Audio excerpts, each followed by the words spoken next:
Halo para pecinta catur Indonesia, kembali lagi di Tarigan Catur Channel. Kali ini Tarigan Catur akan menampilkan partai yang berjudul Kalah dari Sang Juara, Perjuangan M. Lutfi Ali tetap layak diapresiasi. Ya, memang M. Lutfi Ali kalah dari sang juara titel Tuesday, yaitu Grandmaster Alexei Sarana.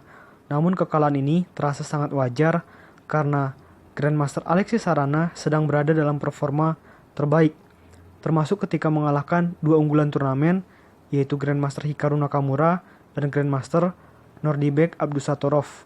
Oke, mengenai informasi pertandingan lebih detail, mari kita simak dalam layar berikut. Ya, pertandingan ini tersaji dalam turnamen Title Tuesday Blitz, tepatnya pada round keempat, yang menggunakan format atau sistem waktu 3 menit plus 1 detik increment setiap langkahnya. Pertandingan ini berlangsung pada tanggal 13 Januari 2021 sekitar pukul 1:30 waktu Indonesia Barat dini hari. Pertandingan ini melibatkan pertarungan antara Super Grandmaster yang masih berusia junior berasal dari Rusia, yaitu Alexei Sarana, menghadapi perlawanan International Master Indonesia, yaitu M. Lutfi Ali.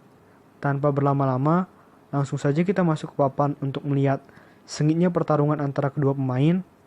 Di sini, Grandmaster Alexei Sarana menggunakan catur bola putih dengan rating chess.com 3044 dan rating FIDE 2649 menghadapi perlawanan International Master Indonesia, yaitu Muhammad Lutfi Ali yang menggunakan catur bola hitam dengan rating chess.com 2679 dan rating FIDE 2399. Grandmaster Alexei Sarana memulai permainan dengan pion C4 yang dinamakan pembukaan Inggris dan dibalas pion menuju petak G6 oleh M. Lutfi Ali. Ini adalah langkah persiapan Vincenzo Gajah dan ini masuk dalam variasi Great Snake, masih dalam pembukaan Inggris.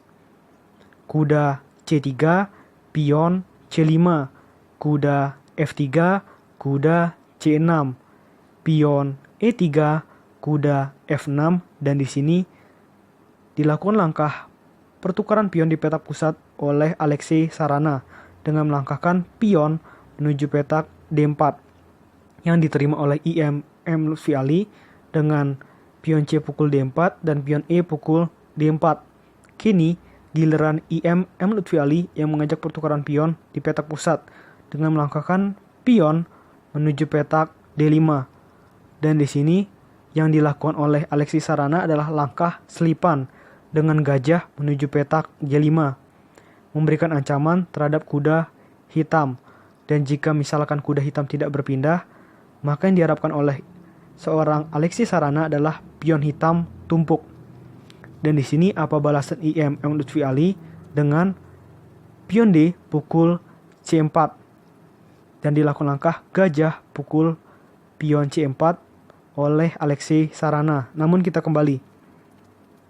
Di sini di posisi seperti ini, menurut analisa komputer, langkah yang dilakukan oleh M. Lutfi Ali adalah kurang tepat. Yang terbaik dalam posisi seperti ini bukan pion D pukul C4, tetapi dengan melangkahkan gajah menuju petak E6. Apabila ini yang dilakukan, maka langkah-langkah selanjutnya menurut analisa komputer adalah sebagai berikut. Dengan gajah pukul kuda di petak F6, pion pukul gajah, pion C pukul D5, gajah pukul D5, gajah B5, gajah B4, rokade pendek, dan gajah pukul kuda di petak C3, pion pukul gajah di petak C3, dan seterusnya. Kita lihat situasi di dalam papan masih berimbang. Namun karena langkah pion D pukul C4 ini membuat Grandmaster Alexei Sarana sepenuhnya mendominasi permainan dengan langkah gajah pukul C4, gajah G7, kuda E5, rokade pendek oleh M. Lutfi Ali, kuda pukul kuda di petak C6, dan pion pukul kuda di petak C6, rokade pendek oleh Alexei Sarana, gajah G4, memberikan ancaman terhadap Menteri Putih Apa balasan putih di sini? Dengan memajukan menterinya satu langkah ke petak D2. Menteri B6, di sini sebenarnya langkah dari IMM Lutfi Ali tidak jelas ya, karena pion yang ada di petak D4 dan pion yang ada di petak B2 sudah terjaga oleh menteri putih. Jadi kurang tahu ya motif apa yang diinginkan oleh IMM Lutfi Ali di dalam situasi seperti ini, kecuali motif pengembangan buah. Pion menuju petak H3 dengan tempo mengancam gajah hitam, dan gajah hitam tidak mungkin pindah ke petak H5 karena akan dilakukan langkah pion menuju petak G4, dan di dalam situasi seperti ini posisi dari IMM Lutfi Ali akan terjepit karena perwiranya akan hilang. Oleh karena itu, yang dilakukan oleh IMM Lutfi Ali adalah gajah dimundurkan ke petak F5. Benteng F menuju E1, benteng A menuju D8, menempatkan benteng di lajur yang sama dengan menteri dari Alexei Sarana untuk memberikan ancaman secara tidak langsung terhadap menteri putih. Benteng pukul pion di petak E7 langsung saja ya oleh Alexei Sarana, dan benteng pukul pion di petak D4. Menteri E2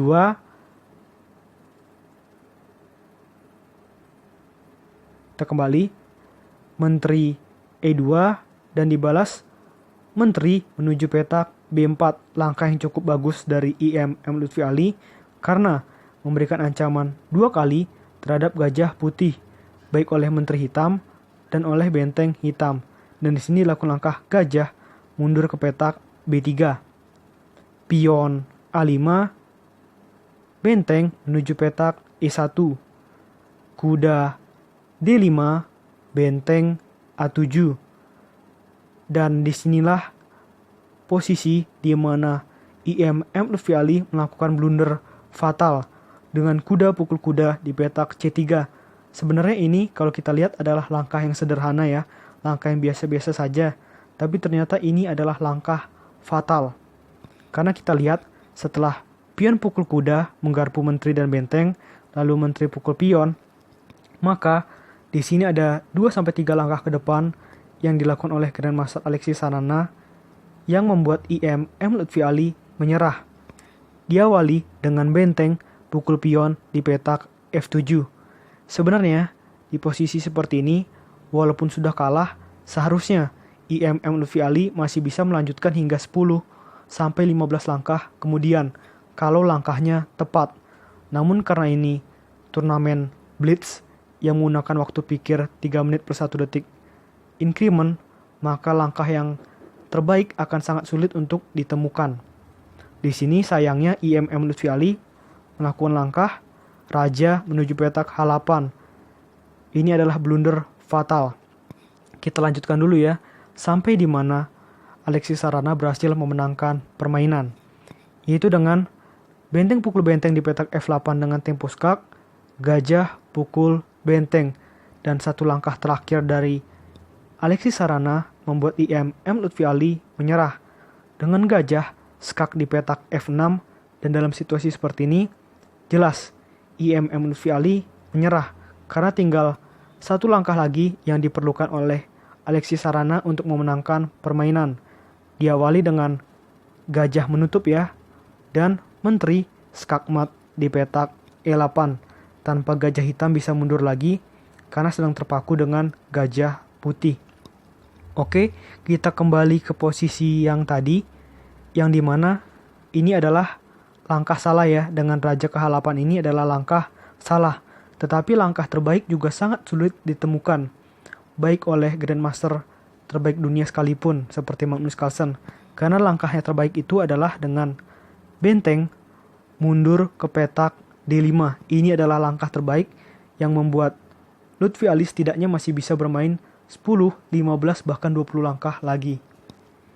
Dan apabila ini dilakukan, maka menurut analisa komputer yang dapat dilakukan oleh Alexei Sarana dan IM Lutfi Ali adalah sebagai berikut. Dengan benteng C7 membuka ya akses ancaman gajah terhadap raja hitam walaupun secara tidak langsung di sini. Menteri D4, menteri E7 ada ancaman pukul gajah walaupun gajah masih ada dilindungi oleh menteri hitam. Gajah pukul pion di petak H3, gajah E3 mengancam menteri, menteri F6, menteri pukul menteri, gajah pukul menteri, dan benteng pukul pion di petak C6, raja G7, gajah pukul benteng di petak D5, benteng D8, benteng C7 skak, raja berpindah ke petak F8, dan seterusnya. Ini sebenarnya lebih baik ya bagi seorang IMM Lutfi Ali di dalam situasi seperti ini, walaupun akhir-akhirnya harus kalah juga dibandingkan langkah tadi yang langsung terkena skakmat dalam 2-3 langkah. Ya, ini sebenarnya performa yang cukup bagus juga dari IMM Lutfi Ali, walaupun kalah hanya di langkah ke-23. Namun mengingat lawannya adalah Super Grandmaster Alexis Sarana, jadi kekalahan ini terasa sangat wajar. Namun, IMM Lutfi Ali tetap harus melakukan perbaikan demi perbaikan ya, agar permainannya semakin bagus dan suatu saat bisa menjadi Grandmaster. Oke, menurut Tarigan Catur video kali ini cukup. Nantikan konten-konten selanjutnya tetap di Tarigan Catur Channel.